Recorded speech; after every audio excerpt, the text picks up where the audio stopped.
Y'all arrived here, yeah? Barbie review is here.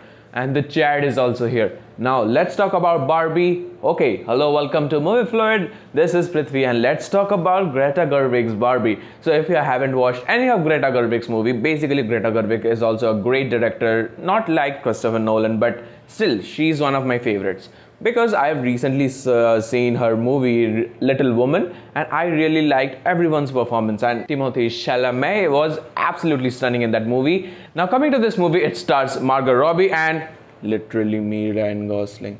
Now basically I also have a bigger role because I'm starring opposite Margot Robbie. Yeah, you know, literally me. I drive.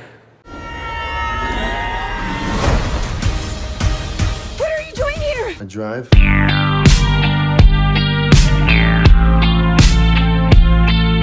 Now, coming to the movie, let's talk about the positives and the negatives about this movie. Now, let's finally talk about Barbie. Margot Robbie is really terrific, but really, Ryan Gosling's Ken, who's literally me, steals the show.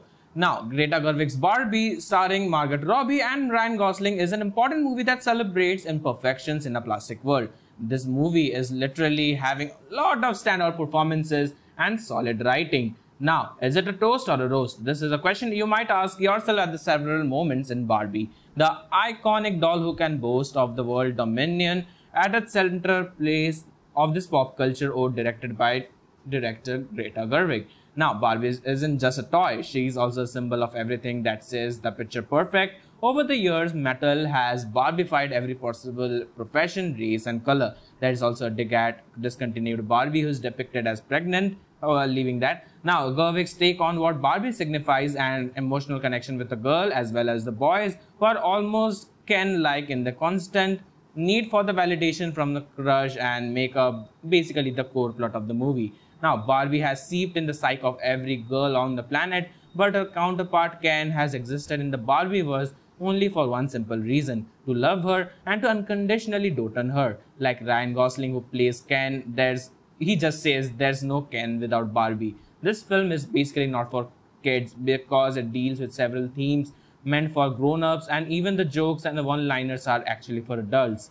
Now, in the real world and Barbie world, basically it lies between another full of basically possibilities that turns out the tables on both of the genders, making them face some pretty poignant themes that are relevant in the real world. Now, the Barbies live in their own utopia, a perfect paradise where the sun is shining bright and every nail and toe is radiating with finest manicure and pedicure. For someone who has tiptoed all her life, one day Barbie wakes up to find out that her feet is actually flat.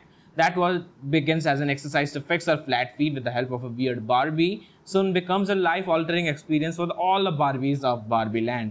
Enough of the word Barbie now. Now, even though the movie is called Barbie, not again.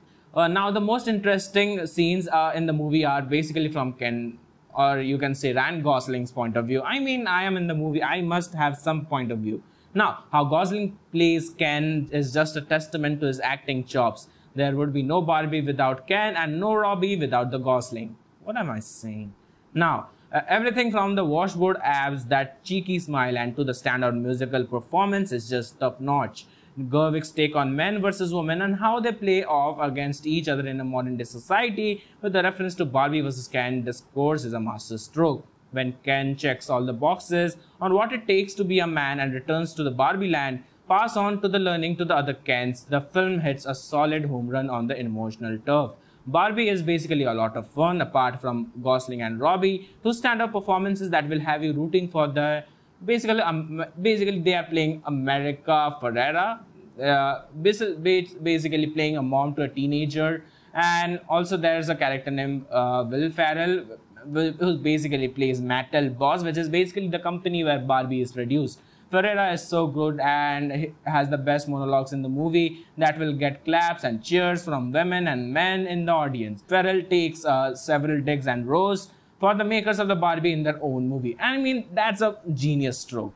So Barbie is a very important chapter in pop culture history. I mean, the Gerwig's use of color and every possible hue of shade of pink and shade of pastel and blue light basically it enlightens the frame and it brings out the kid in you. I really hope you like this review of Barbie and literally me in this movie. Now till then, like, share and subscribe.